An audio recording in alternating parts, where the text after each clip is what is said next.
In a recent lecture with students in the San Jose State High School, librarian Patrick Remmer related an incident where an individual who had been away from the library for many years asked him why his library was such a zoo. Remmer used this opportunity to talk with the person about the changing nature of libraries.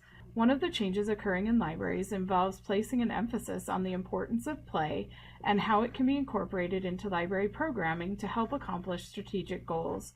Remmer went on in his lecture to highlight psychologist Peter Gray's 5 characteristics of play. During this brief presentation, I will outline these 5 characteristics and the significance that including elements of play in library programming can have for young children's development. Psychologist Peter Gray explains that the characteristics of play that he has identified have everything to do with motivation and mental attitude as opposed to any kind of overt behavior. He makes the analogy of 2 people bouncing a ball or hammering nails. One of the 2 may be playing while the other is not.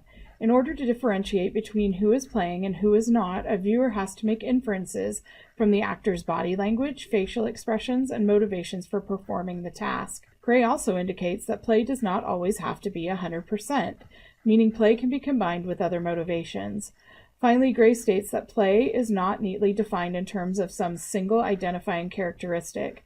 Rather, it is defined in terms of a confluence of several characteristics.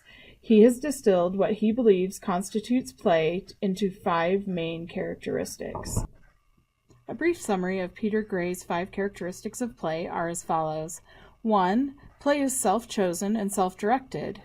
2. It involves the making and use of mental rules. 3. The value of play should be in the process rather than on the product. 4. Play is not grounded in reality. 5. Play involves being in an alert state. We'll talk about each of these in detail on the subsequent slides. According to Gray, play is self-chosen and self-directed. Players are always free to quit. Part of the joy of play is feeling the autonomy that comes with the freedom to participate because you want to. The opposite holds true as well, meaning if you didn't choose to participate or don't want to continue participating anymore, then it isn't play. Children want to know that their ideas and opinions have been heard by those around them. By allowing them to create and self-direct activities, adults are empowering children. Likewise, children need to be emboldened with the ability to quit. This can instill in the child a sense of independence.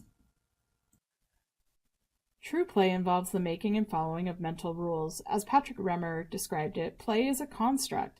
The rules associated with play are rules in your mind, not rules in the real world. By example, he compared rules in the real world to the laws of gravity. Children can make up the rules, but they must be part of a shared understanding amongst participants. Play should focus on the process over the end product. As Gray states it, play is an activity in which means are more valued than ends. It is nice that a child leaves an activity at the library with a takeaway like a picture she has created or a robot she has made. However, it is more significant that the child had a good time building the robot or creating the art. It is okay for play to have associated goals. However, the goal or the end result should only be part of the experience rather than the sole reason for participation. The activity of play should be done simply for its own sake, to play. The purpose of play is to take participants out of the reality that is the real world. This does not mean, however, that play cannot involve real-world elements like playing at daily activities such as pretending to keep house or going to work. Play is the realm of imagination. Gray describes play as being mentally removed from the real world. He states, play is non-literal, imaginative, marked off in some way from reality.